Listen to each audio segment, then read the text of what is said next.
శక్తి, శారీరక శక్తి, దాన్నే మనం పార్వతీదేవి అంటాం. ధనం, దాన్నే మనం లక్ష్మీదేవి అంటాం. విద్య, దాన్నే మనం సరస్వతీదేవి అంటాం. హిందూ పురాణ గాథల్లో దేవతల ఆకారాలు, ఆభరణాలు, ఆయుధాలు, వాటి తత్వం తెలుసుకుంటే అదంతా పూర్తిగా శాస్త్రీయ విధానం. ఎక్కడ పిచ్చి నమ్మకాలు ఉండవు అసలు అక్కడ. ఇక్కడ విద్య అంటే సరస్వతి, సరస్వతిగా మనం ఆరాధన చేద్దాం. ఆరాధన చేసినంత మాత్రం చదువు వచ్చేస్తుందని ఎవ్వరికీ చెప్పాలి. అలా వచ్చినా నిలబడదండి, కష్టపడి ఉన్నదే నిలబడుతుందండి ఖచ్చితంగా.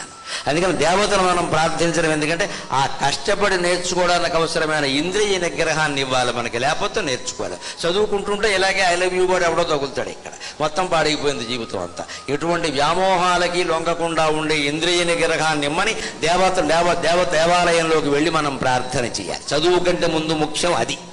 ఎందుకంటే ఆ దేవతలు అనుగ్రహిస్తే మన మనస్సు దృఢంగా స్థిరంగా ఉంటుంది ఖచ్చితంగా.